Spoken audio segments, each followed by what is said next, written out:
그녀는 수많은 생명을 살렸습니다. 하지만 정작 가장 소중한 단 하나는 지키지 못했습니다.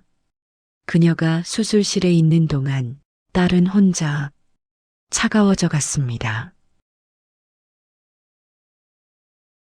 이런 이야기가 필요하셨다면 구독으로 함께 해주세요. 이제 이야기 시작합니다. 한때 수술실을 지배했던 손이 지금은 병원 복도를 닦고 있습니다. 사람들은 그녀를 보지 않습니다. 아니, 보지 않으려 합니다. 새벽 5시 서울중앙대학병원 지하 복도는 소독약 냄새와 형광등 소리로 가득했습니다. 윤수정은 무릎을 굽힌 채 타일 바닥을 천천히 닦아내렸습니다. 물기가 스며든 걸레를 짜내는 손끝에는 힘줄이 도드라져 있었습니다. 한때는 메스를 쥐던 손이었습니다. 지금은 물걸레를 쥐고 있을 뿐이었습니다. 복도 끝에서 의료진이 웃으며 지나갔습니다. 그들은 윤수정을 보지 않았습니다. 정확히 말하자면 그녀가 존재하는 공간을 비어 있는 곳으로 인식했습니다. 윤수정은 고개를 숙인 채 걸레를 다시 물통에 담갔습니다. 물이 흐려졌습니다.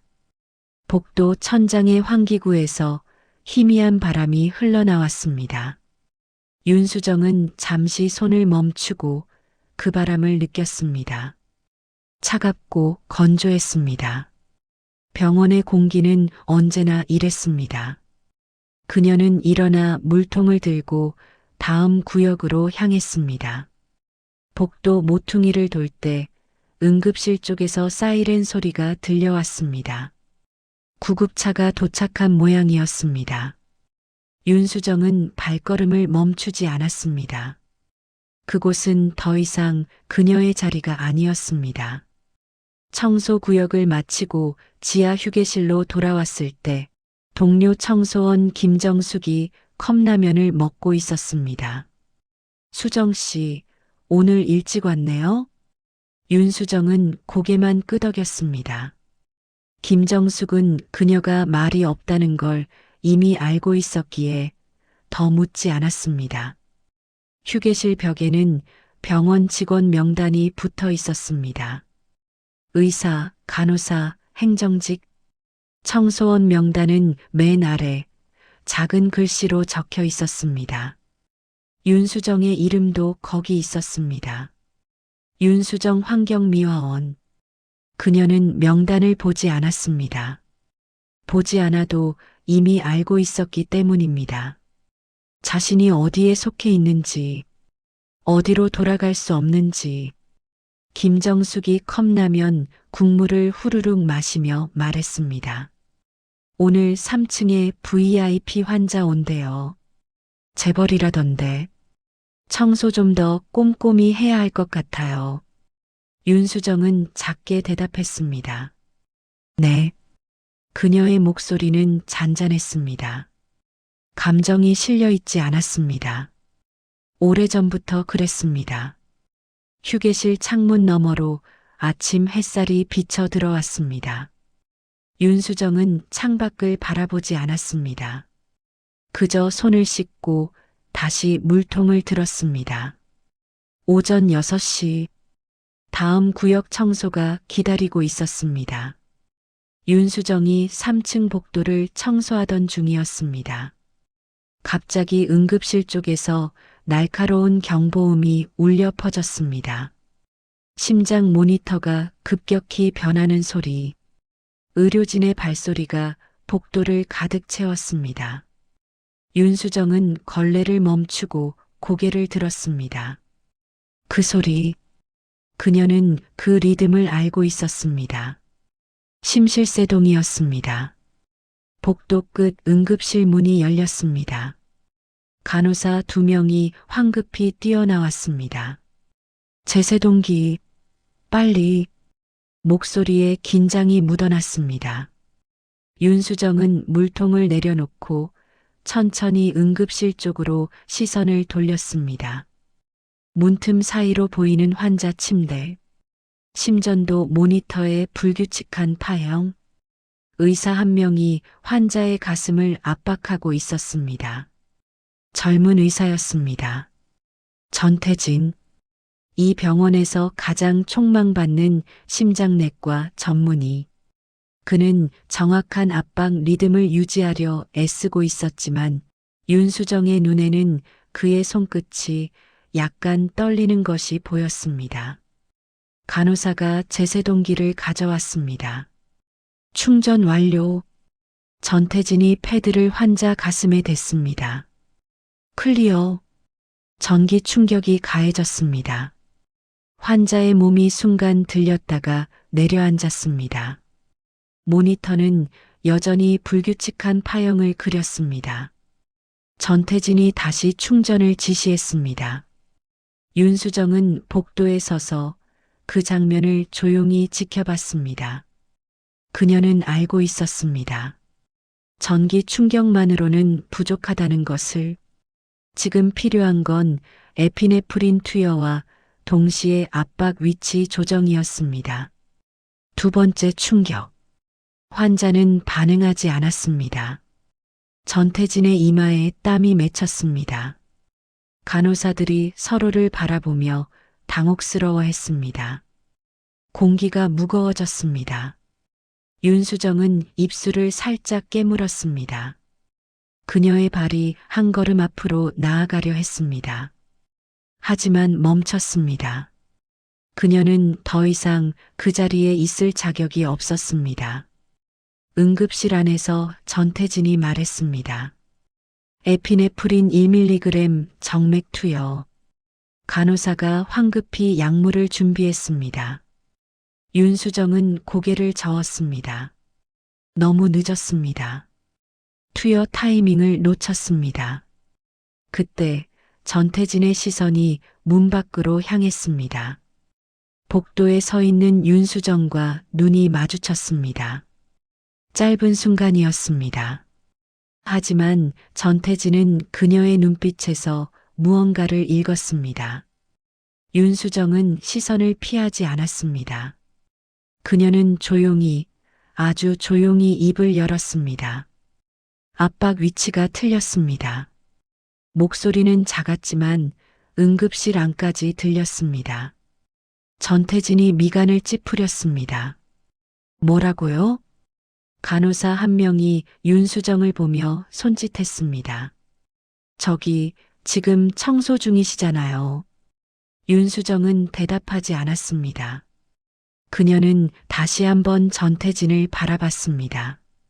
그리고 말했습니다. 흉골 정중앙에서 2cm 아래로 내려보세요. 전태진은 순간 멈칫했습니다. 그는 자신의 손 위치를 확인했습니다. 그리고 약간 내렸습니다. 다시 압박을 시작했습니다. 심전도 모니터가 떨렸습니다. 그리고 천천히 규칙적인 파형으로 돌아왔습니다.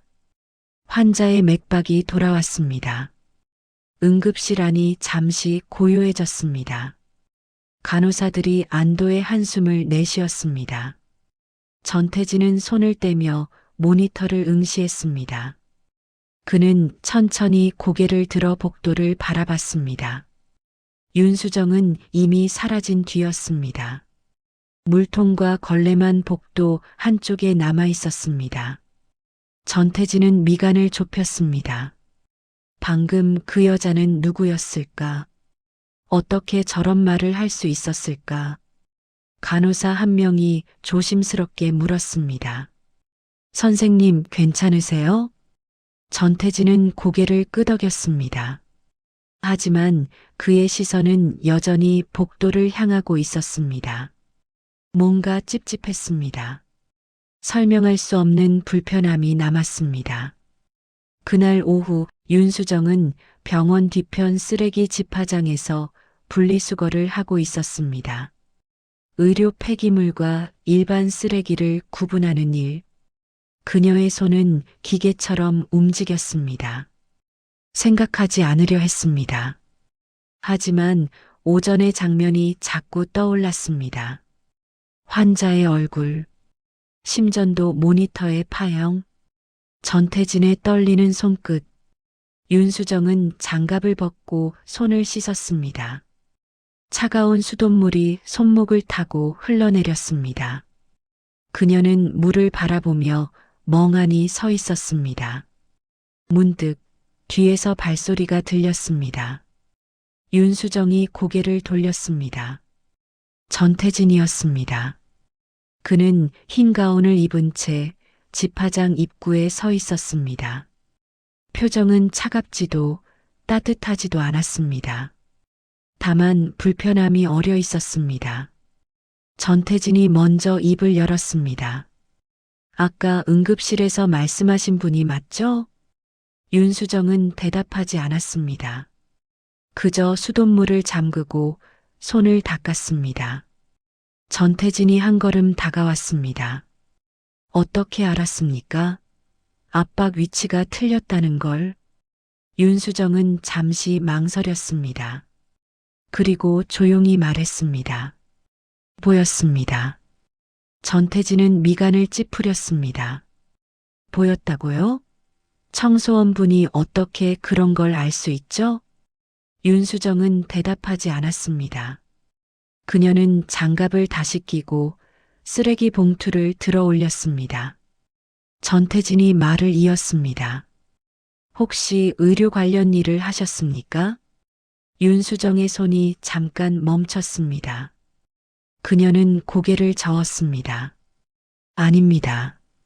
전태진은 그녀의 반응을 유심히 지켜봤습니다. 뭔가 숨기고 있다는 느낌이 들었습니다. 하지만 더 묻지 않았습니다. 그는 한숨을 내쉬며 말했습니다. 어쨌든 오늘 일은 감사합니다. 환자를 살릴 수 있었습니다. 윤수정은 고개만 끄덕였습니다. 말이 없었습니다. 전태진은 그녀의 침묵이 불편했습니다. 그는 몸을 돌리며 말했습니다. 하지만 다음부턴 그러지 마세요. 윤수정이 고개를 들었습니다. 전태진이 덧붙였습니다. 응급 상황에 관련 없는 사람이 개입하는 건 문제가 될 수 있습니다. 아시겠습니까? 윤수정은 아무 말도 하지 않았습니다. 전태진은 그녀를 잠시 바라보다가 돌아섰습니다. 발소리가 멀어졌습니다. 윤수정은 그 자리에 서서 쓰레기 봉투를 내려놓았습니다. 그녀는 손을 펴고 손바닥을 바라봤습니다. 주름진 손, 거칠어진 피부, 한때는 수술 장갑을 끼던 손이었습니다. 그녀는 천천히 손을 쥐었습니다. 그리고 다시 일을 시작했습니다.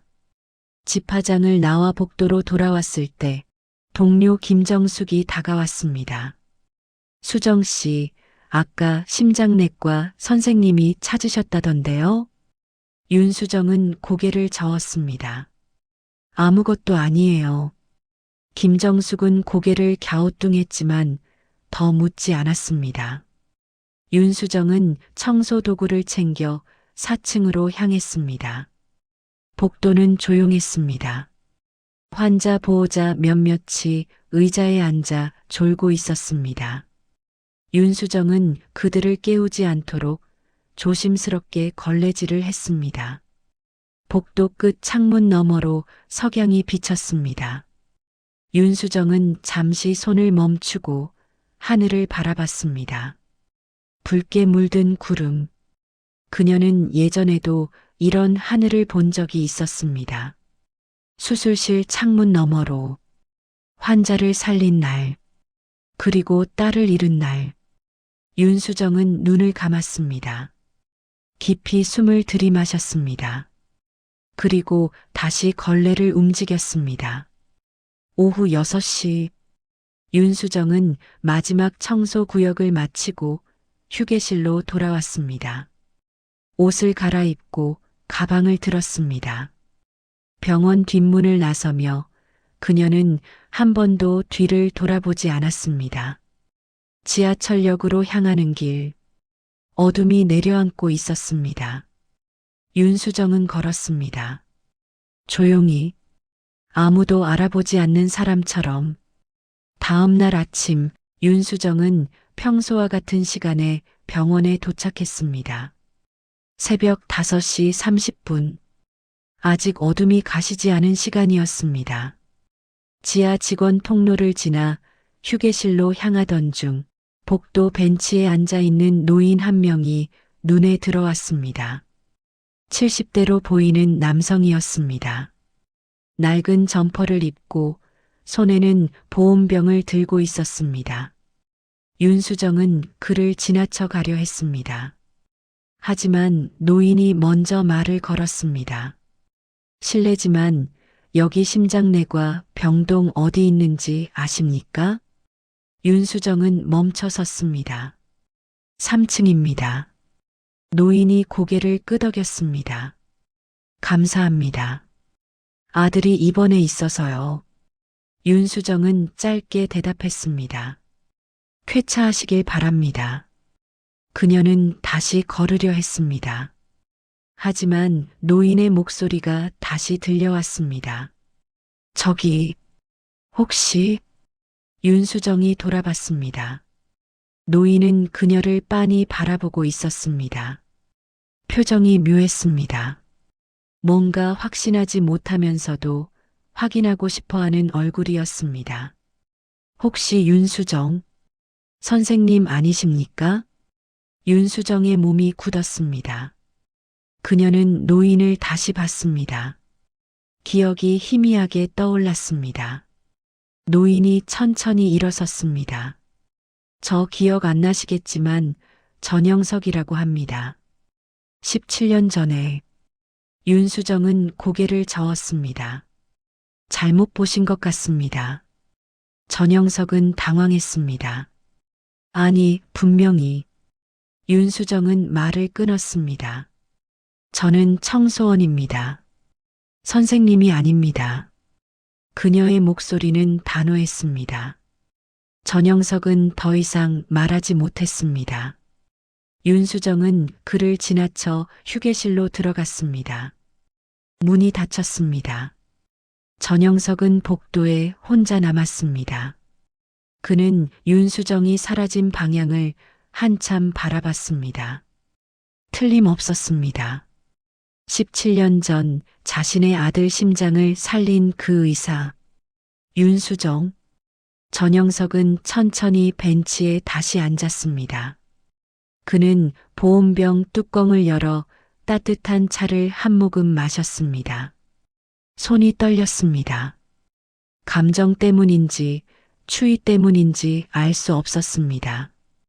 그는 17년 전을 떠올렸습니다. 아들 전태진이 급성 심근경색으로 쓰러졌던 날. 당시 20살이었던 아들. 의대생이었던 아들이 갑자기 심장이 멈췄습니다. 응급 이송, 수술실, 그리고 윤수정 교수가 직접 집도했던 관상동맥 우회술. 6시간의 수술 끝에 아들은 살아났습니다. 전영석은 그날 윤수정 교수 앞에서 무릎을 꿇었습니다. 울면서 고맙다고 말했습니다. 윤수정은 담담하게 말했습니다. 환자가 강했습니다. 제가 한 건 없습니다. 하지만 전영석은 알고 있었습니다. 그날 밤 다른 의료진들이 수술이 불가능하다고 했을 때 윤수정만이 메스를 잡았다는 것을. 그리고 지금 17년 만에 다시 만난 그녀는 청소원이 되어 있었습니다. 전영석은 주먹을 쥐었습니다.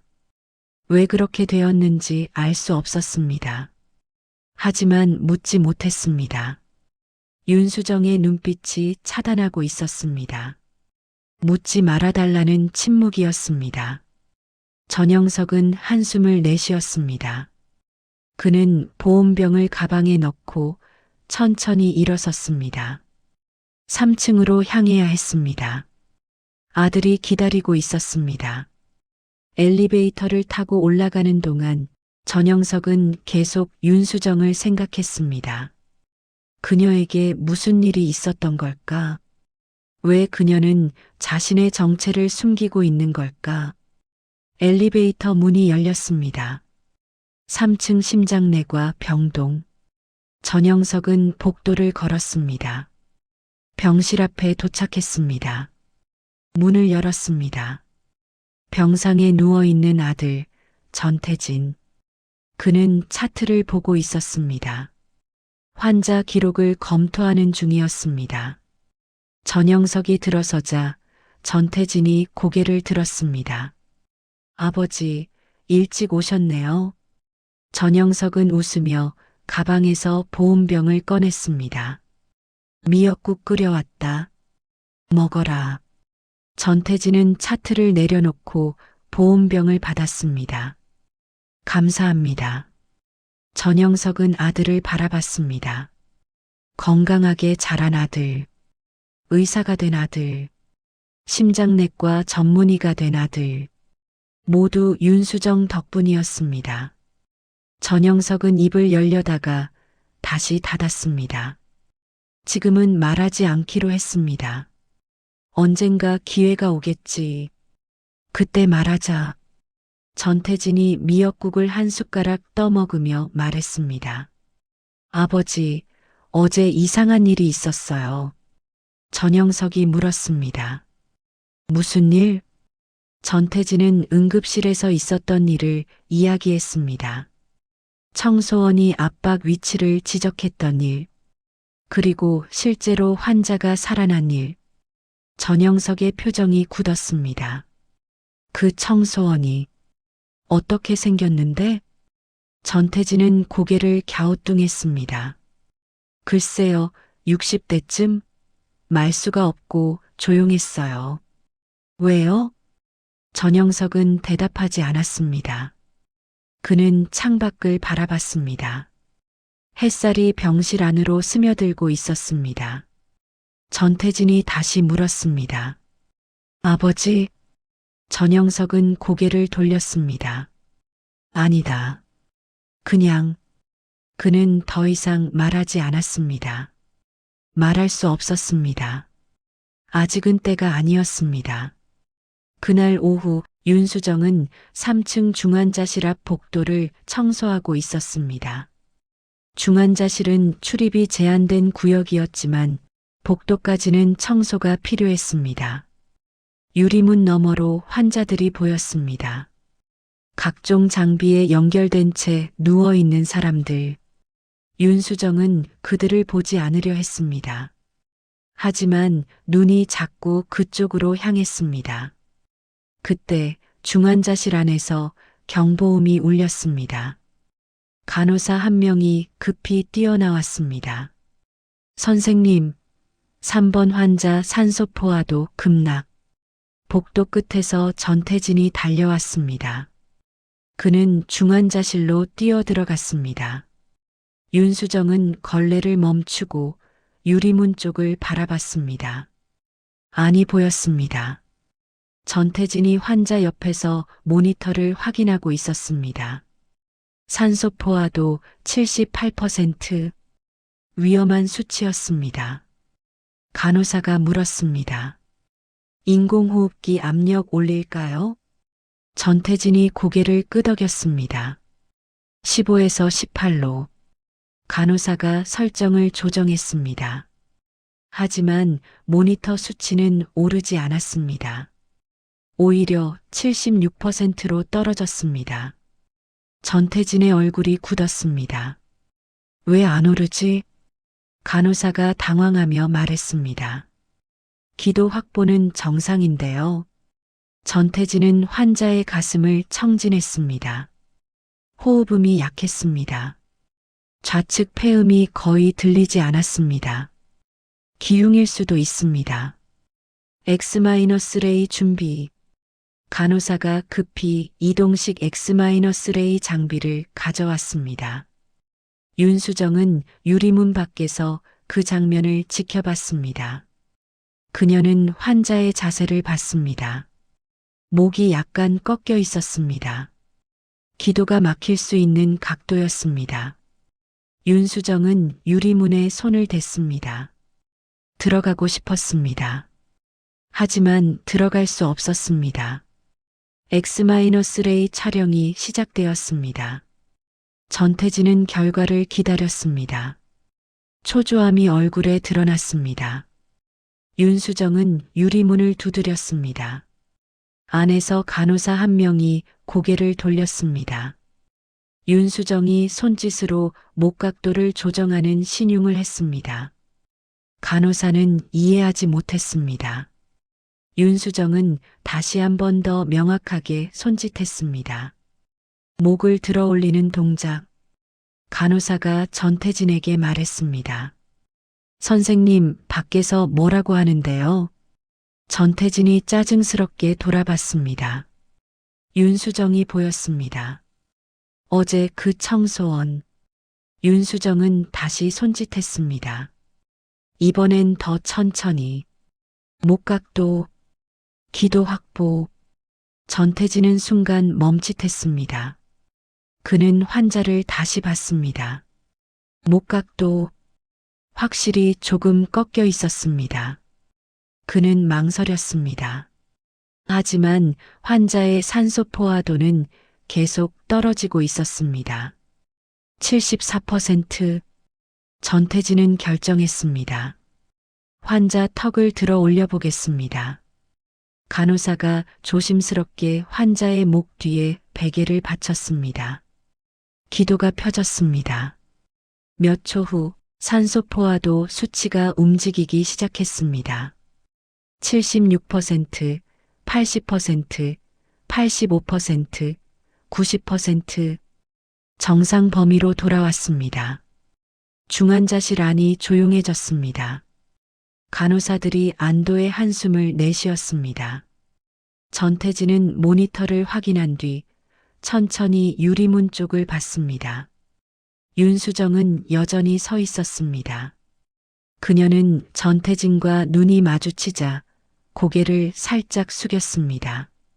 그리고 걸레를 다시 들고 복도 끝으로 사라졌습니다. 전태진은 그 자리에 서서 한참을 생각했습니다. 두 번째였습니다. 어제에 이어 오늘도 저 청소원은 정확히 알고 있었습니다. 간호사가 조심스럽게 물었습니다. 선생님, 저분 누구예요? 전태진은 대답하지 않았습니다. 그는 환자 차트를 집어들고 중환자실을 나섰습니다. 복도는 조용했습니다. 윤수정은 이미 보이지 않았습니다. 전태진은 간호사 스테이션으로 향했습니다. 그는 직원 명단을 요청했습니다. 환경미화원 명단 좀 볼 수 있을까요? 간호사가 컴퓨터를 조작해 명단을 출력했습니다. 전태진은 명단을 훑어봤습니다. 그리고 한 이름에서 멈췄습니다. 윤수정 마이너스 환경미화원 근무 3년차. 전태진은 그 이름을 한참 바라봤습니다. 윤수정. 흔한 이름이었습니다. 하지만 왠지 낯설지 않았습니다. 그는 명단을 돌려주고 복도를 걸었습니다. 머릿속이 복잡했습니다. 의사실로 돌아와 컴퓨터 앞에 앉았습니다. 전태진은 병원 내부 검색 시스템에 윤수정을 입력했습니다. 환경미화원 정보만 떴습니다. 그는 다시 포털 사이트에 검색했습니다. 윤수정 의사. 수많은 결과가 나왔습니다. 전태진은 스크롤을 내렸습니다. 그리고 멈췄습니다. 오래된 기사 하나가 눈에 들어왔습니다. 17년 전 기사. 제목 심장외과 명예 윤수정 교수. 돌연 사직. 전태진은 기사를 클릭했습니다. 전태진은 기사를 읽었습니다. 천천히 한 글자 한 글자. 서울대학병원 심장외과 윤수정 교수 당시 45세가 지난 15일 사직서를 제출했다. 윤수정 교수는 국내 최고의 심장외과 전문의로 수많은 고난이도 수술을 성공시키며 기적의 손으로 불렸다. 병원 측은 사직 이유에 대해 구체적으로 밝히지 않았으며 윤 교수 측도 입장을 밝히지 않고 있다. 전태진은 화면을 응시했습니다. 믿기지 않았습니다. 저 청소원이 심장외과 교수였다고? 그는 관련 기사를 더 찾아봤습니다. 몇 개의 기사가 더 나왔습니다.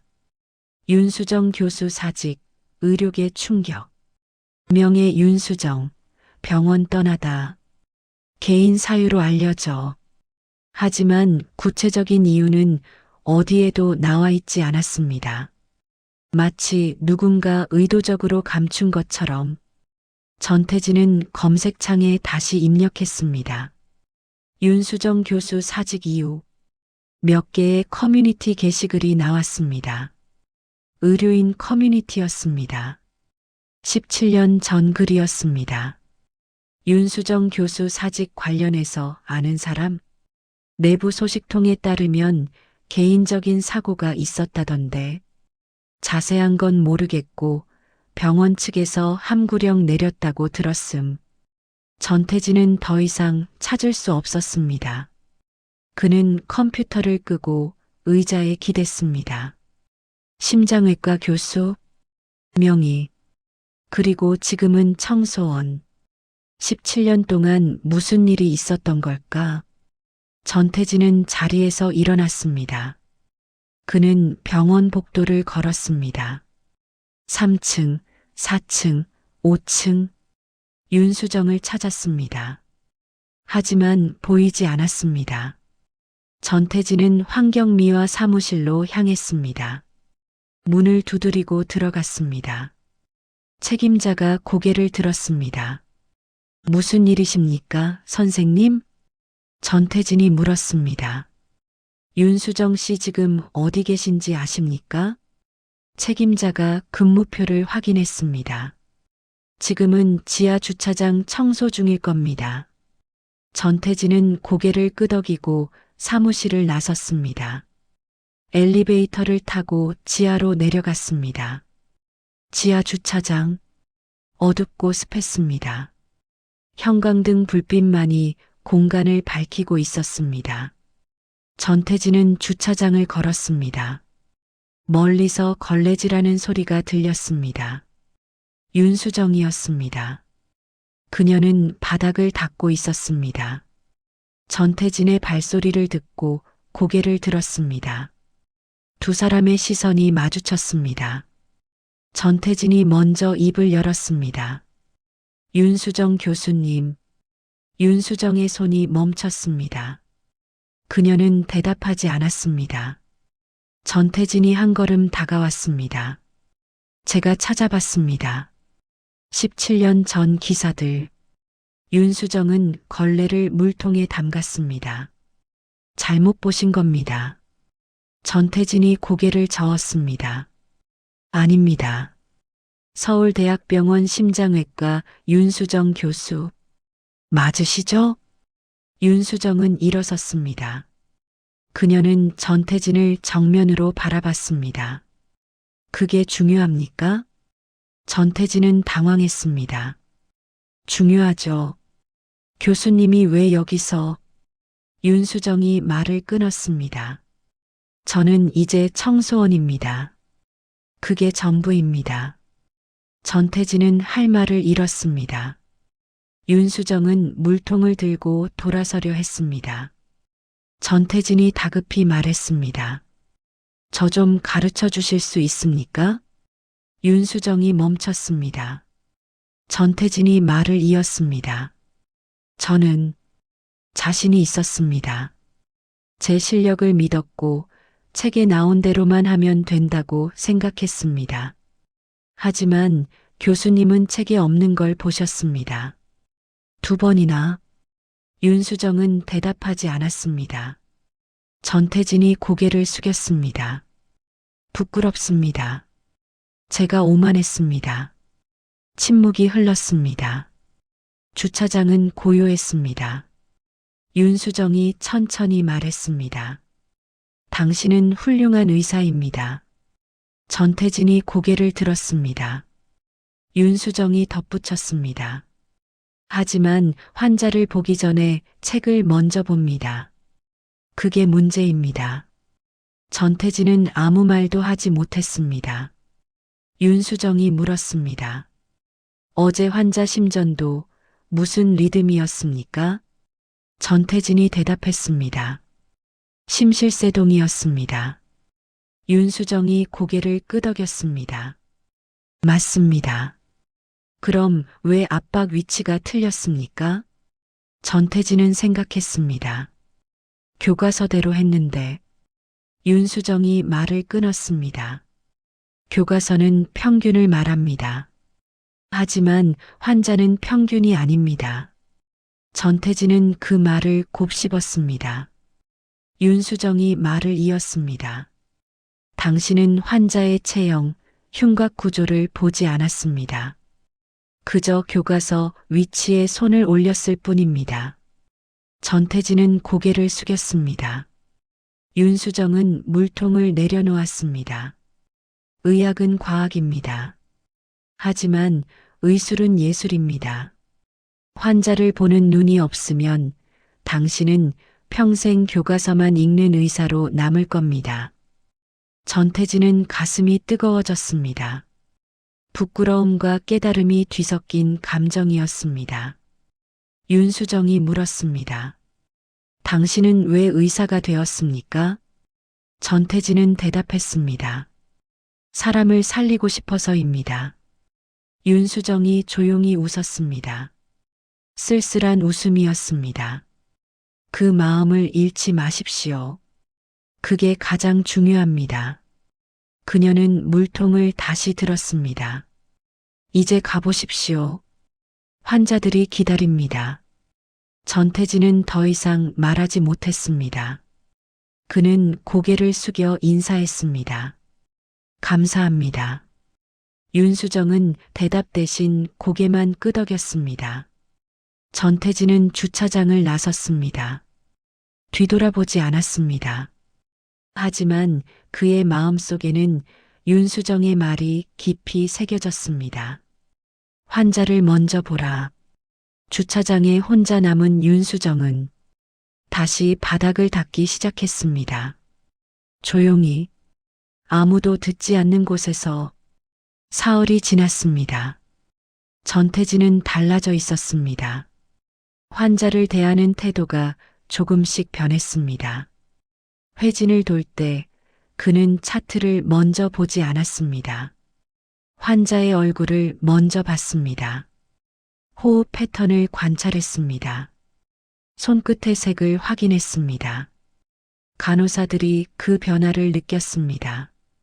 선생님, 요즘 뭔가 달라지신 것 같아요. 전태진은 웃으며 대답했습니다. 그런가요? 하지만 그는 알고 있었습니다. 무엇이 자신을 바꾸고 있는지. 전태진은 윤수정을 다시 찾지 않았습니다. 대신 그녀가 청소하는 시간과 장소를 파악했습니다. 우연을 가장해 복도에서 마주쳤습니다. 고개를 숙여 인사했습니다.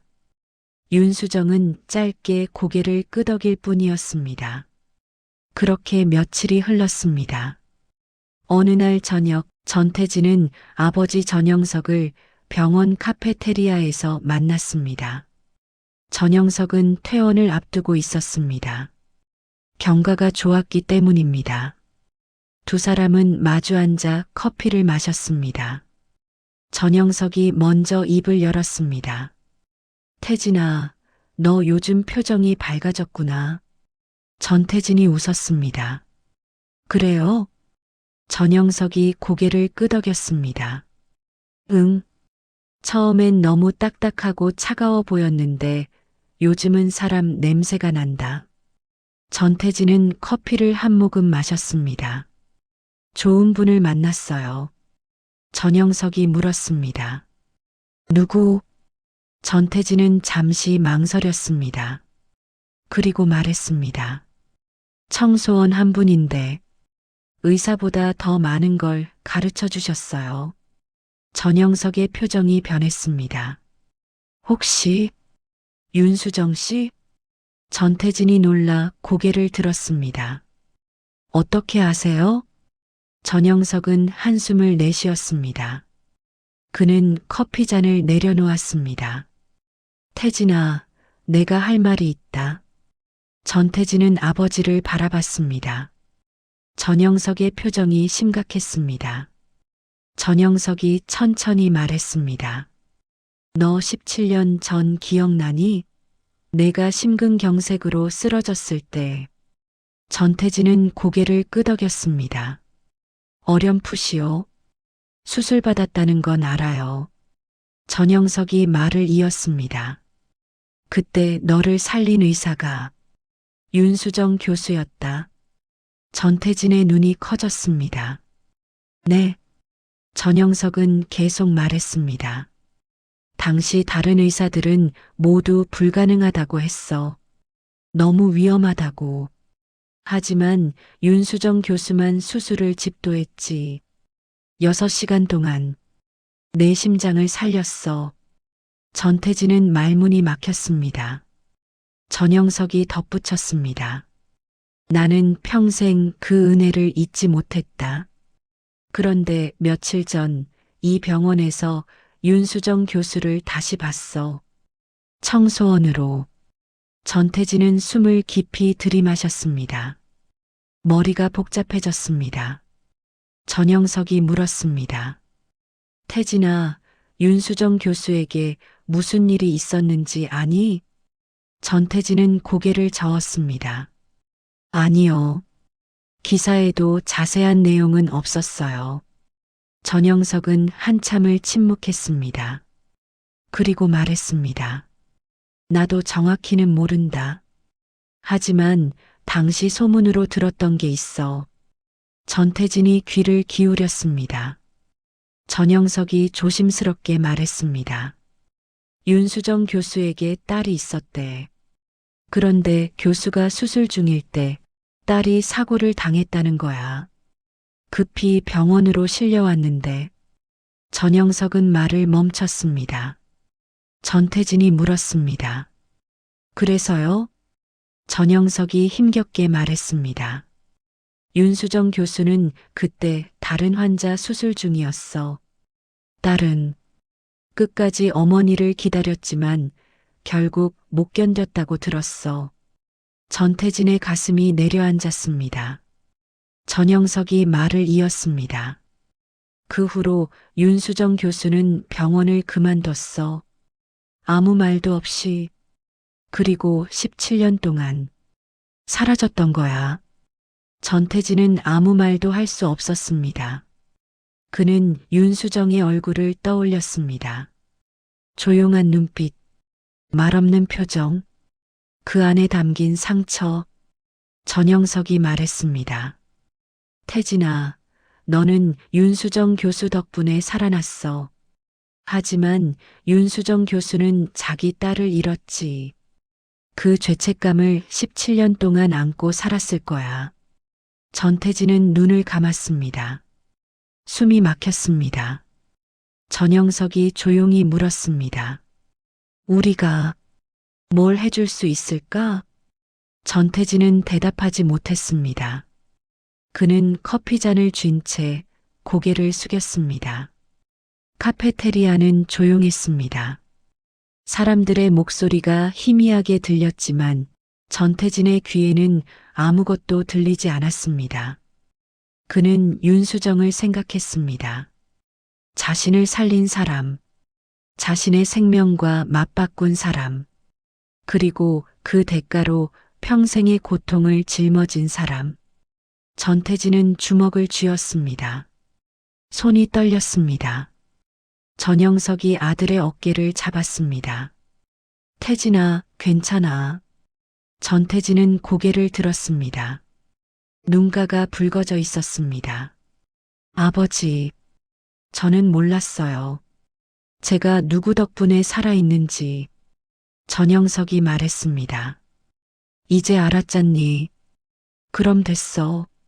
전태진은 천천히 고개를 끄덕였습니다. 하지만 그의 마음은 무거웠습니다. 그날 밤 전태진은 잠을 이루지 못했습니다. 병원 당직실 침대에 누워 천장을 바라봤습니다. 윤수정의 얼굴이 떠올랐습니다.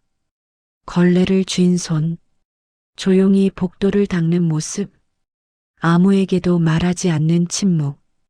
전태진은 이불을 걷고 일어났습니다. 그는 복도로 나섰습니다. 새벽 2시, 병원은 고요했습니다. 그는 지하로 내려갔습니다. 청소 도구가 보관된 창고, 윤수정이 일을 시작하는 곳, 문 앞에 섰습니다. 하지만 들어가지 못했습니다. 전태진은 문 앞에서 한참을 서 있었습니다. 그리고 천천히 돌아섰습니다. 지금은 아니었습니다. 아직 할 말을 찾지 못했습니다. 다음 날 아침 윤수정은 평소와 같이 새벽 5시에 병원에 도착했습니다. 지하 직원 통로를 지나 휴게실로 향했습니다. 휴게실에는 아직 아무도 없었습니다.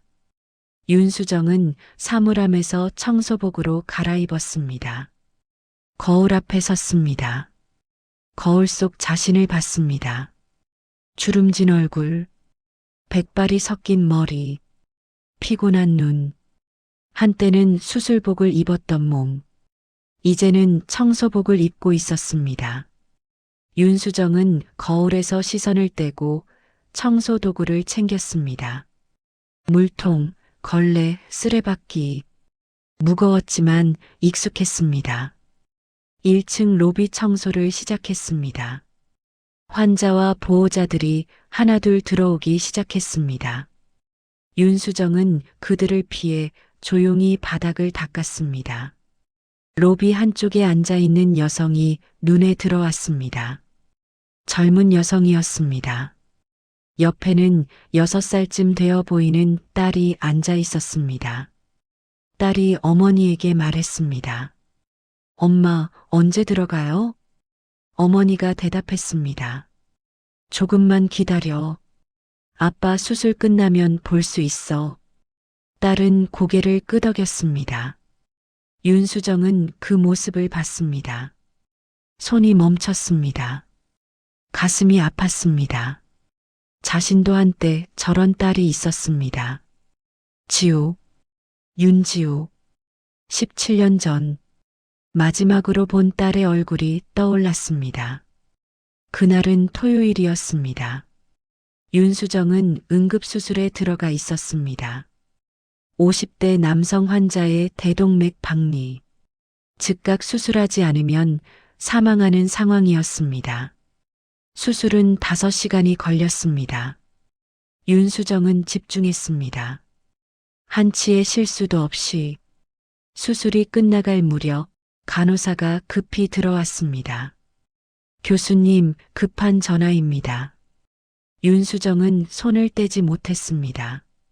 지금은 안 돼요. 간호사가 다급히 말했습니다. 교수님 따님이.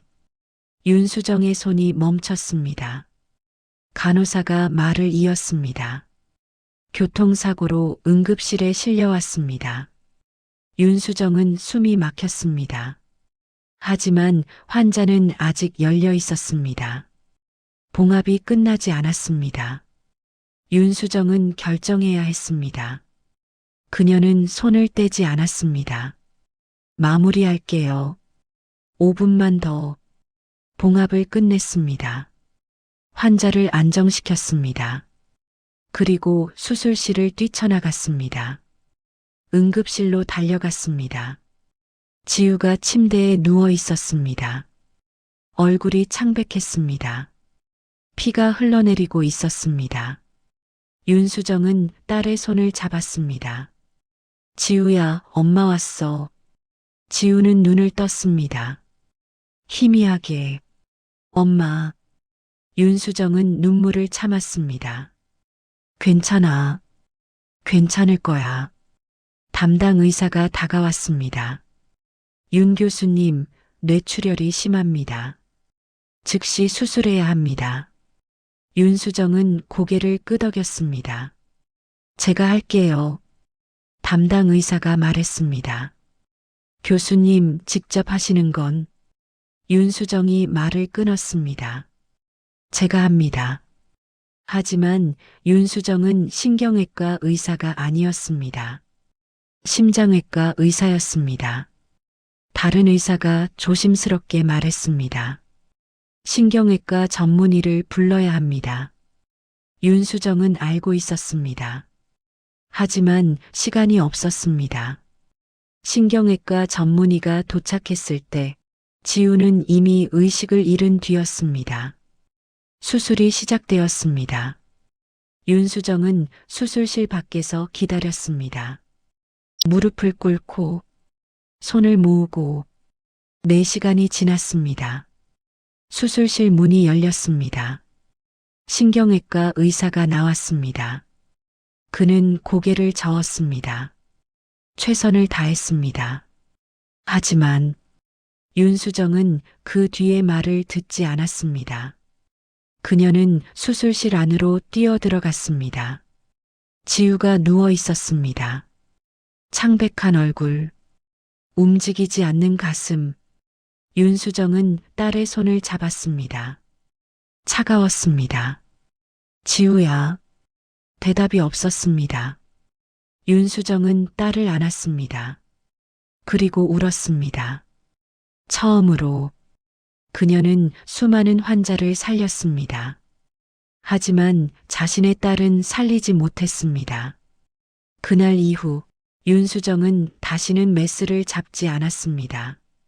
로비에서 윤수정은 눈을 감았습니다. 걸레가 손에서 떨어졌습니다. 물이 바닥에 흘렀습니다. 동료 김정숙이 다가왔습니다. 수정 씨, 괜찮아요? 윤수정은 고개를 들었습니다. 눈가가 젖어 있었습니다. 네, 괜찮습니다. 그녀는 걸레를 다시 집어들었습니다. 바닥을 닦았습니다. 하지만 눈물은 멈추지 않았습니다. 조용히, 아무도 모르게 바닥에 떨어진 눈물은 물과 섞여 사라졌습니다. 일주일이 지났습니다. 전태진은 매일 윤수정을 멀리서 지켜봤습니다. 말을 걸지는 못했습니다. 무슨 말을 해야 할지 몰랐기 때문입니다. 그는 아버지 전영석과 함께 병원 옥상에 올랐습니다. 전영석은 다음 날 퇴원 예정이었습니다. 두 사람은 난간에 기대어 서울 시내를 바라봤습니다. 해가 지고 있었습니다. 붉은 노을이 하늘을 물들였습니다. 전영석이 말했습니다. 태진아, 윤수정 교수에게 고마움을 전하고 싶은데 어떻게 하면 좋을까? 전태진은 대답하지 못했습니다. 전영석이 말을 이었습니다. 나는 평생 빚을 졌어. 내 생명을. 그런데 그 은혜를 제대로 갚지 못했어. 전태진이 조용히 말했습니다. 아버지, 교수님은 아무것도 원하지 않으시는 것 같아요. 전영석이 고개를 끄덕였습니다. 그래. 그게 더 마음 아프지. 두 사람은 침묵했습니다. 그때 옥상 문이 열렸습니다. 윤수정이 나타났습니다. 그녀는 청소 도구를 들고 있었습니다. 옥상 청소 시간이었습니다. 윤수정은 전태진과 전영석을 보고 멈칫했습니다. 전영석이 먼저 다가갔습니다. 윤 교수님. 윤수정은 고개를 저었습니다. 저는 그냥. 전영석이 말을 끊었습니다. 교수님, 17년 전 제 아들을 살려주셨습니다. 윤수정은 대답하지 않았습니다. 전영석이 말을 이었습니다. 저는 평생 그 은혜를 잊지 못했습니다. 그런데 교수님을 이렇게 다시 만나게 될 줄은. 전영석의 목소리가 떨렸습니다. 윤수정은 조용히 말했습니다. 그건 제 일이었습니다. 당연한 일을 했을 뿐입니다. 전영석이 고개를 저었습니다. 아닙니다. 교수님은 제 아들을 살리셨습니다. 그 대가로 말을 잇지 못했습니다. 윤수정의 표정이 굳었습니다. 전태진이 한 걸음 다가왔습니다. 그는 윤수정 앞에 섰습니다. 그리고 깊이 고개를 숙였습니다. 교수님, 제가 교수님 때문에 살아 있습니다. 윤수정은 아무 말도 하지 않았습니다. 전태진이 말을 이었습니다. 제가 오만했습니다. 교수님을 몰라봤습니다. 청소원이라고 무시했습니다. 윤수정이 말했습니다. 고개를 드세요. 전태진은 고개를 들었습니다. 눈이 붉어져 있었습니다. 윤수정이 말했습니다. 당신은 잘못한 게 없습니다. 전태진이 고개를 저었습니다. 아닙니다. 저는 교수님의 희생을 몰랐습니다. 윤수정의 눈빛이 흔들렸습니다. 전태진이 물었습니다. 교수님은 후회하십니까? 저를 살린 것을. 윤수정은 잠시 침묵했습니다. 그리고 천천히 말했습니다. 아니요. 전태진이 놀라 그녀를 봤습니다. 윤수정이 말을 이었습니다. 저는 의사였습니다. 눈앞의 환자를 살리는 게 제 일이었습니다. 당신을 살린 것, 그 선택을 후회하지 않습니다. 전태진은 숨을 깊이 들이마셨습니다. 윤수정이 덧붙였습니다. 하지만 제 딸을 살리지 못한 것, 그것은 평생 후회할 겁니다. 옥상이 조용해졌습니다. 바람만이 불어왔습니다. 전영석이 조심스럽게 물었습니다. 교수님, 혹시 다시 의사로 돌아가실 생각은 없으십니까? 윤수정은 고개를 저었습니다. 저는 자격이 없습니다. 전태진이 말했습니다. 교수님은 여전히 의사이십니다. 저를 가르쳐 주셨잖습니까? 윤수정이 쓸쓸하게 웃었습니다. 가르친 게 아닙니다. 그냥 보였을 뿐입니다.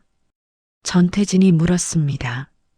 그럼 저를 계속 가르쳐 주실 수 있습니까? 윤수정은 망설였습니다. 전태진이 말했습니다. 교수님, 저는 아직 부족합니다. 책만 보는 의사입니다. 환자를 제대로 보는 법을 배우고 싶습니다.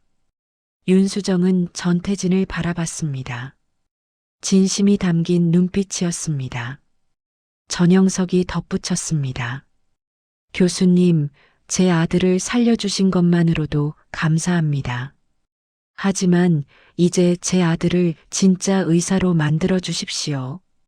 윤수정은 두 사람을 번갈아 봤습니다. 그녀의 눈에 눈물이 고였습니다. 오랜 침묵 끝에 윤수정이 천천히 입을 열었습니다. 제가 할 수 있을까요? 전태진이 고개를 끄덕였습니다. 네, 교수님만 하실 수 있습니다. 윤수정은 하늘을 올려다봤습니다. 노을이 사라지고 있었습니다. 어둠이 내려오고 있었습니다. 그녀는 눈을 감았습니다. 깊이 숨을 들이마셨습니다. 그리고 말했습니다. 좋습니다. 하지만 제가 가르칠 수 있는 건 많지 않습니다. 전태진이 웃었습니다. 충분합니다. 전영석도 웃었습니다. 감사합니다, 교수님. 윤수정은 대답 대신 고개를 끄덕였습니다. 바람이 불었습니다. 세 사람은 난간에 기대어 서울 야경을 바라봤습니다. 윤수정은 처음으로 느꼈습니다. 자신이 여전히 필요한 사람일 수도 있다는 것을, 자신의 지식이 누군가에게 의미가 있을 수도 있다는 것을. 그녀는 손을 폈습니다. 거칠고 주름진 손, 하지만 여전히 떨리지 않는 손, 의사의 손. 윤수정은 손을 다시 쥐었습니다. 그리고 조용히 말했습니다. 내일부터 시작하겠습니다. 전태진이 고개를 숙였습니다. 감사합니다, 교수님. 옥상 문이 열렸습니다. 간호사가 전태진을 불렀습니다. 선생님, 응급 환자 들어왔습니다. 전태진은 윤수정을 봤습니다. 윤수정이 고개를 끄덕였습니다. 가보세요. 전태진은 옥상을 뛰어내려갔습니다. 전영석과 윤수정만 남았습니다. 전영석이 말했습니다. 교수님, 정말 감사합니다. 윤수정이 조용히 말했습니다. 저야말로 감사합니다. 다시 시작할 기회를 주셔서. 전영석은 윤수정의 손을 잡았습니다. 교수님은 결코 끝난 사람이 아니었습니다. 윤수정은 눈물을 참았습니다. 감사합니다. 두 사람은 잠시 침묵했습니다. 그리고 함께 옥상을 내려갔습니다. 복도는 환했습니다. 사람들이 분주하게 움직였습니다. 생명이 살아 숨쉬는 곳이었습니다. 윤수정은 복도를 걸으며 생각했습니다. 자신이 다시 이곳에 설 수 있을까? 의사로서가 아니더라도 누군가에게 의미 있는 사람으로서 그녀는 모르고 있었습니다. 자신이 이미 많은 것을 바꾸고 있다는 것을. 다음 날 아침 전태진은 윤수정을 병원 도서관에서 만났습니다. 도서관은 조용했습니다. 의학 서적들이 벽을 가득 채우고 있었습니다. 윤수정은 이미 와 있었습니다. 그녀는 청소복이 아닌 단정한 검은색 셔츠를 입고 있었습니다. 전태진은 처음으로 그녀가 달라 보인다고 느꼈습니다. 윤수정이 먼저 말했습니다. 앉으세요. 전태진은 그녀 맞은편에 앉았습니다. 테이블 위에는 몇 권의 의학 서적과 노트가 놓여 있었습니다. 윤수정이 물었습니다. 어제 응급 환자 어떻게 되었습니까? 전태진이 대답했습니다. 급성 심근경색이었습니다. 스텐트 시술로 안정시켰습니다. 윤수정이 고개를 끄덕였습니다. 환자 상태는? 전태진이 말했습니다. 회복 중입니다. 다행히 골든타임을 놓치지 않았습니다. 윤수정이 물었습니다. 환자를 처음 봤을 때 무엇을 확인했습니까? 전태진은 잠시 생각했습니다. 심전도와 혈압을 먼저 확인했습니다. 윤수정이 고개를 저었습니다. 그 전에요. 전태진은 당황했습니다. 그 전에요? 윤수정이 말했습니다. 환자의 얼굴을 봤습니까? 식은땀, 안색, 호흡 패턴을. 전태진은 망설였습니다. 아, 그건. 윤수정이 조용히 말했습니다. 기계는 숫자를 보여줍니다. 하지만 환자의 몸은 그보다 먼저 신호를 보냅니다. 당신이 그걸 놓치면 기계도 놓칩니다. 전태진은 고개를 끄덕였습니다. 메모를 했습니다. 윤수정이 말을 이었습니다. 오늘부터 제가 가르칠 건 교과서에 없는 것들입니다. 환자를 보는 법, 몸이 말하는 언어를 듣는 법. 전태진이 물었습니다. 그럼 어디서부터 시작할까요? 윤수정은 책을 덮었습니다. 병실로 가겠습니다. 직접 보는 게 가장 빠릅니다. 두 사람은 도서관을 나와 병동으로 향했습니다. 복도를 걸으며 간호사들이 윤수정을 다시 보기 시작했습니다. 청소원이 아닌 다른 무언가로 3층 병실에 도착했습니다. 윤수정은 한 병실 문 앞에 멈춰 섰습니다. 이 환자를 먼저 볼까요? 전태진이 차트를 확인했습니다. 65세 남성 협심증 진단받고 약물 치료 중입니다. 윤수정이 물었습니다. 당신이 보기엔 어떻습니까? 전태진이 대답했습니다. 차트상으론 안정적입니다. 윤수정은 문을 열었습니다. 들어가 봅시다. 병실 안. 환자는 침대에 비스듬히 기대어 TV를 보고 있었습니다. 전태진이 인사했습니다. 안녕하세요. 회진 왔습니다. 환자가 고개를 끄덕였습니다. 네, 선생님. 윤수정은 말없이 환자를 관찰했습니다. 환자의 호흡, 손끝의 색, 목의 정맥. 그녀는 조용히 전태진에게 물었습니다. 환자 목 보이시죠? 전태진이 환자의 목을 봤습니다. 네. 윤수정이 말했습니다. 경정맥이 부풀어 있습니다. 신부전 초기 징후일 수 있습니다. 전태진은 놀라 다시 환자를 봤습니다. 확실히 목의 정맥이 평소보다 도드라져 있었습니다. 윤수정이 환자에게 물었습니다. 요즘 숨이 가쁘진 않으십니까? 환자가 대답했습니다. 조금요. 근데 원래 그런 줄 알았어요. 윤수정이 전태진을 봤습니다. 심장 초음파 다시 찍어보세요. 전태진은 고개를 끄덕였습니다. 네, 교수님. 그는 간호사에게 검사를 지시했습니다. 병실을 나오며 전태진이 말했습니다. 제가 놓쳤네요. 윤수정이 말했습니다. 차트만 보면 놓칩니다. 환자를 보세요. 전태진은 그 말을 마음에 새겼습니다. 그날 오후 검사 결과가 나왔습니다. 환자는 초기 신부전이었습니다. 조기 발견으로 약물 조정만으로 치료할 수 있었습니다. 전태진은 윤수정에게 보고했습니다. 교수님 덕분에 조기 발견했습니다. 윤수정이 말했습니다. 제 덕이 아닙니다. 환자가 신호를 보낸 겁니다. 당신이 이제 그걸 본 것뿐입니다. 전태진은 웃었습니다. 그날부터 전태진과 윤수정의 일과가 시작되었습니다. 아침 6시, 윤수정은 여전히 청소 일을 했습니다. 하지만 오전 8시부터는 전태진과 함께 회진을 돌았습니다. 공식적인 직함은 없었습니다. 하지만 간호사들과 다른 의료진들은 서서히 알아차렸습니다. 윤수정이 단순한 청소원이 아니라는 것을.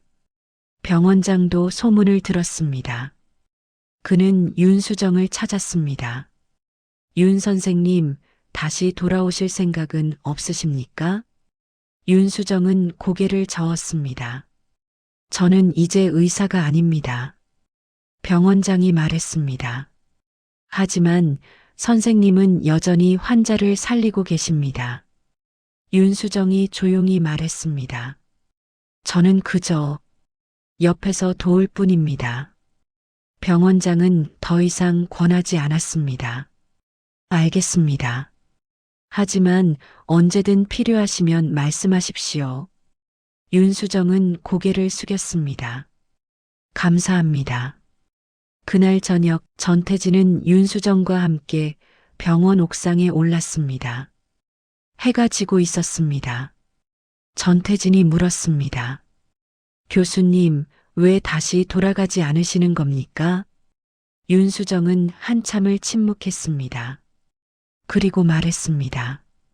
저는 아직 준비가 안 됐습니다. 전태진이 물었습니다.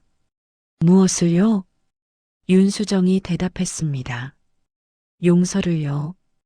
제 자신을. 전태진은 아무 말도 하지 못했습니다. 윤수정이 말을 이었습니다. 저는 17년 동안 도망쳤습니다. 의사라는 이름에서, 책임에서, 죄책감에서 이제 조금씩 돌아가고 있습니다. 하지만 천천히 가고 싶습니다. 전태진이 고개를 끄덕였습니다. 알겠습니다. 제가 옆에서 기다리겠습니다.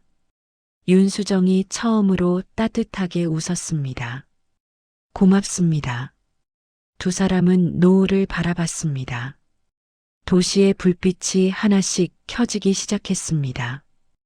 윤수정은 생각했습니다. 자신이 다시 의사가 될 수 있을까? 메스를 다시 잡을 수 있을까? 아직 알 수 없었습니다. 하지만 적어도 지금 누군가에게 의미 있는 사람이 되고 있다는 것, 그것만으로도 충분했습니다. 한 달이 지났습니다.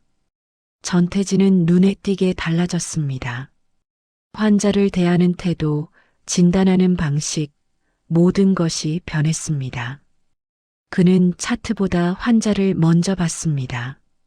숫자보다 사람을 먼저 읽었습니다. 간호사들도 그 변화를 느꼈습니다. 전 선생님, 요즘 정말 달라지셨어요. 전태진은 웃으며 대답했습니다. 좋은 스승을 만났습니다. 윤수정은 여전히 아침엔 청소를 했습니다. 하지만 오전 시간엔 전태진과 함께 회진을 돌았습니다.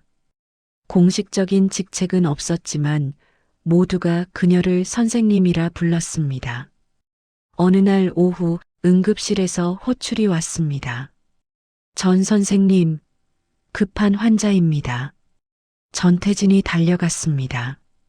윤수정도 뒤따라갔습니다. 응급실 침대에 50대 여성이 누워 있었습니다. 의식이 흐릿했습니다. 호흡이 불규칙했습니다. 간호사가 보고했습니다. 급성 심근경색 의심 환자입니다. 혈압 8050, 맥박 불규칙. 전태진이 심전도를 확인했습니다. ST 분절 상승, 명확한 심근경색이었습니다. 심혈관 조영술 준비하세요. 즉시 중재시술 들어가야 합니다. 간호사들이 움직였습니다. 하지만 윤수정은 환자의 목을 봤습니다. 경정맥이 심하게 부풀어 있었습니다. 그리고 환자의 호흡소리, 비정상적이었습니다. 윤수정이 전태진의 팔을 잡았습니다. 잠깐만요. 전태진이 돌아봤습니다. 교수님? 윤수정이 말했습니다. 심초음파 먼저 찍어보세요. 전태진은 당황했습니다. 하지만 시간이, 윤수정이 단호하게 말했습니다. 지금 바로요. 전태진은 망설였지만 윤수정을 믿었습니다. 심초음파 준비. 초음파 기계가 도착했습니다. 전태진이 프로브를 환자 가슴에 댔습니다. 화면에 심장이 나타났습니다. 전태진의 얼굴이 굳었습니다. 심낭 삼출. 윤수정이 고개를 끄덕였습니다. 심장 압전입니다. 지금 중재시술 들어가면 환자 잃습니다. 전태진은 즉시 결정했습니다. 심낭천자 준비. 심장외과 콜.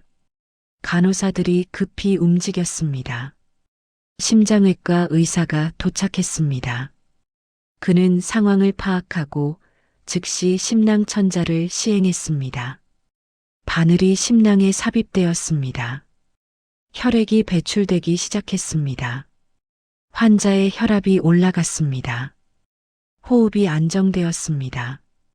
심장외과 의사가 땀을 닦으며 말했습니다. 위험한 순간이었습니다. 조금만 늦었어도. 전태진은 윤수정을 봤습니다. 윤수정은 조용히 서 있었습니다. 심장외과 의사가 윤수정을 봤습니다. 혹시 윤수정 교수님이십니까? 윤수정은 놀라 그를 봤습니다. 심장외과 의사가 말했습니다. 저 이준혁입니다. 15년 전에 교수님 밑에서 레지던트 했었습니다. 윤수정은 그를 기억했습니다. 이 선생님, 이준혁이 깊이 고개를 숙였습니다. 교수님, 오랜만입니다. 그동안 어디 계셨습니까? 윤수정은 대답하지 못했습니다. 이준혁이 말했습니다. 교수님이 안 계신 동안 많이 보고 싶었습니다. 교수님께 배운 것들이 제 평생 자산입니다. 윤수정의 눈가가 붉어졌습니다. 이준혁이 물었습니다. 다시 돌아오실 생각은 없으십니까? 저희 과에서 교수님을 필요로 합니다. 윤수정은 고개를 저었습니다. 저는 이제 이준혁이 말을 끊었습니다. 교수님은 여전히 최고의 의사이십니다. 방금 그걸 보여주셨잖습니까? 윤수정은 아무 말도 하지 못했습니다. 전태진이 조용히 말했습니다. 교수님, 환자가 깨어났습니다. 윤수정은 침대로 다가갔습니다. 환자가 눈을 떴습니다. 희미하게 미소 지었습니다. 감사합니다. 윤수정은 환자의 손을 잡았습니다. 따뜻했습니다. 살아있는 손이었습니다. 그 순간 윤수정은 느꼈습니다. 자신이 여전히 할 수 있는 것이 있다는 것을, 자신의 손이 여전히 생명을 살릴 수 있다는 것을. 응급실을 나오며 전태진이 물었습니다. 교수님, 어떻게 하셨습니까? 심낭 3추를. 윤수정이 대답했습니다. 경정맥과 호흡 패턴이 말해줬습니다. 단순 심근경색이 아니라고. 전태진이 고개를 끄덕였습니다. 저는 못 봤습니다. 윤수정이 말했습니다. 이제 보기 시작했잖습니까? 그걸로 충분합니다. 복도를 걸으며 이준혁이 다시 말했습니다. 교수님, 제 말 진지하게 생각해 주십시오. 다시 돌아오시라고. 윤수정은 멈춰 섰습니다. 그녀는 한참을 생각했습니다. 그리고 조용히 말했습니다. 생각해 보겠습니다. 이준혁이 웃었습니다. 그 말씀이면 충분합니다. 그날 밤 윤수정은 홀로 병원 옥상에 올랐습니다. 별이 빛나고 있었습니다. 그녀는 하늘을 올려다봤습니다. 지우야. 바람이 불었습니다. 윤수정은 눈을 감았습니다. 딸의 얼굴이 떠올랐습니다. 웃고 있는 얼굴. 엄마 괜찮아. 엄마는 잘못한 게 없어. 윤수정은 눈물을 흘렸습니다. 오랜만에 억눌러왔던 감정들이 쏟아졌습니다. 한참을 울고 나서 윤수정은 눈을 떴습니다. 별들이 여전히 빛나고 있었습니다. 그녀는 손을 펴봤습니다. 떨리지 않았습니다. 여전히 단단했습니다. 윤수정은 결심했습니다. 다시 시작할 수 있다고. 완전히 돌아가지는 못해도 적어도 옆에서 도울 수는 있다고. 그것만으로도 충분했습니다. 석 달이 지났습니다. 계절이 바뀌었습니다. 봄이 왔습니다. 병원 정원에 벚꽃이 피었습니다.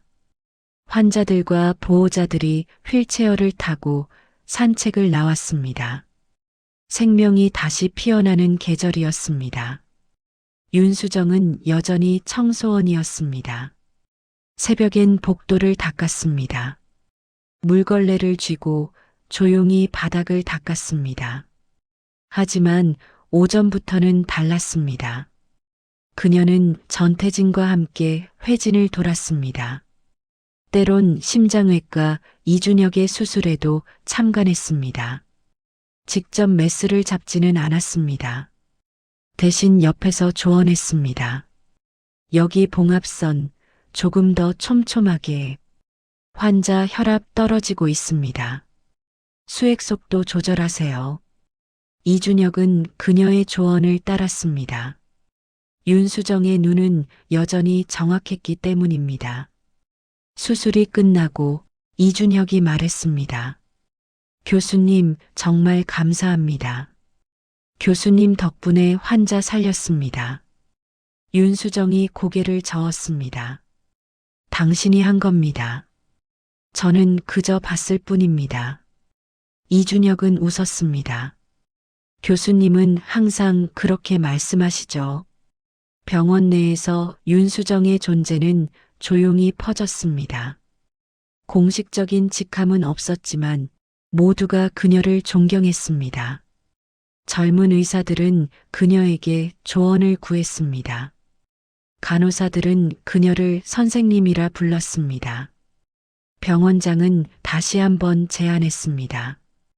윤 선생님, 명예교수직을 드리고 싶습니다. 하지만 윤수정은 거절했습니다. 지금이 좋습니다. 병원장은 더 이상 권하지 않았습니다. 윤수정이 자신만의 방식으로 돌아왔다는 것을 알았기 때문입니다. 어느 날 오후 전태진은 윤수정과 함께 카페테리아에 앉아 있었습니다. 커피를 마시며 전태진이 물었습니다. 교수님, 후회하지 않으십니까? 다시 정식으로 의사가 되지 않으신 것을. 윤수정은 창밖을 바라봤습니다. 벚꽃이 바람에 날리고 있었습니다. 후회하지 않습니다. 저는 제 자리를 찾았습니다. 전태진이 물었습니다. 어떤 자리입니까? 윤수정이 대답했습니다. 누군가 옆에서 돕는 자리, 앞에 서지 않아도 누군가를 살릴 수 있는 자리. 전태진은 고개를 끄덕였습니다. 윤수정이 말을 이었습니다. 저는 17년 동안 도망쳤습니다. 하지만 이제 알았습니다. 도망치는 게 아니라 다른 방식으로 돌아갈 수 있다는 것을. 전태진이 조용히 말했습니다. 교수님은 이미 많은 사람을 살리셨습니다.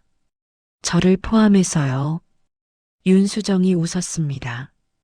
쓸쓸하지 않은 따뜻한 미소였습니다. 고맙습니다. 그날 저녁 윤수정은 집으로 돌아가는 길에 묘지에 들렀습니다. 딸 지우의 묘비 앞에 무릎을 꿇었습니다. 손으로 비석을 쓸어내렸습니다. 지우야, 엄마 왔어. 바람이 불었습니다. 벚꽃 꽃잎이 날아와 묘비 위에 떨어졌습니다. 윤수정이 말했습니다. 엄마가 늦었어. 너무 오래 걸렸지. 하지만 이제 조금은 괜찮아진 것 같아. 눈물이 흘렀습니다. 하지만 이번엔 아프지 않았습니다. 엄마가 너를 못 살렸어. 그건 평생 후회할 거야. 하지만 엄마는 이제 다른 사람들을 돕고 있어. 내가 원했던 엄마로 살려고 노력하고 있어. 윤수정은 가방에서 작은 꽃다발을 꺼내 묘비 앞에 놓았습니다. 분홍색 장미였습니다. 지우가 좋아하던 꽃이었습니다. 보고 싶어. 많이. 윤수정은 한참을 그 자리에 앉아 있었습니다. 해가 지고 있었습니다. 노을이 묘지를 물들였습니다. 그녀는 천천히 일어났습니다. 묘비를 한 번 더 쓰다듬었습니다. 그리고 돌아섰습니다. 집으로 가는 길, 윤수정은 핸드폰을 꺼내 전태진에게 문자를 보냈습니다. 내일 아침 일찍 회진 돌겠습니다. 새로 입원한 환자 상태 확인해야 할 것 같습니다. 전태진의 답장이 왔습니다. 알겠습니다, 교수님. 감사합니다. 윤수정은 미소 지었습니다. 다음 날 새벽 윤수정은 병원에 도착했습니다. 새벽 5시. 여전히 어두웠습니다. 그녀는 청소 도구를 챙겼습니다. 복도로 나갔습니다. 물걸레를 적셨습니다. 바닥을 닦기 시작했습니다. 조용히, 천천히. 하지만 이제 그 일이 부끄럽지 않았습니다. 자신을 숨기는 일이 아니었습니다. 그저 자신의 자리에서 할 수 있는 일이었습니다. 복도 끝에서 간호사가 지나가며 인사했습니다.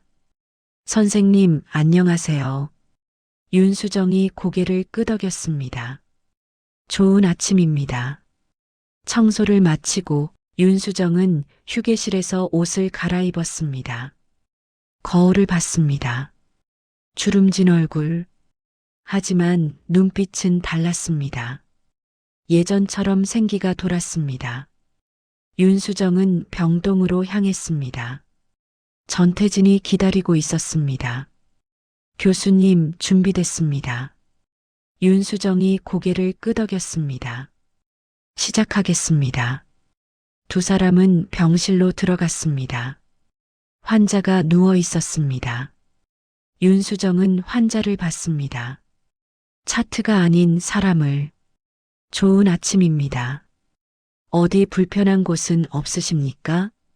환자가 대답했습니다. 괜찮습니다, 선생님.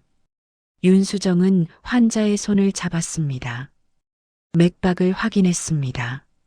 안정적이었습니다. 잘하고 계십니다. 곧 좋아지실 겁니다. 환자가 미소 지었습니다. 병실을 나오며 전태진이 말했습니다. 교수님, 오늘도 배울 게 많을 것 같습니다. 윤수정이 말했습니다. 저도 배우고 있습니다. 당신에게서. 복도를 걸으며 햇살이 창문 너머로 들어왔습니다. 따뜻했습니다. 윤수정은 그 빛 속을 걸었습니다. 더 이상 숨지 않았습니다. 더 이상 도망치지 않았습니다. 그녀는 자신의 자리를 찾았습니다. 앞에 서지 않아도, 메스를 잡지 않아도 누군가에게 생명을 전할 수 있는 자리. 그것으로 충분했습니다. 윤수정은 복도 끝을 바라봤습니다. 아직 갈 길이 남아 있었습니다. 하지만 두렵지 않았습니다. 그녀는 걸었습니다. 조용히. 하지만 확신을 가지고. 삶은 계속되었습니다. 생명은 계속 흘렀습니다. 그리고 윤수정은 그 흐름 속에서 자신의 자리를 지키고 있었습니다. 이야기는 여기까지입니다. 여러분이라면 어떤 선택을 하셨을까요? 눈앞의 환자를 살리는 것과 가족을 지키는 것. 댓글로 여러분의 생각을 들려주세요. 끝까지 시청해 주셔서 감사합니다.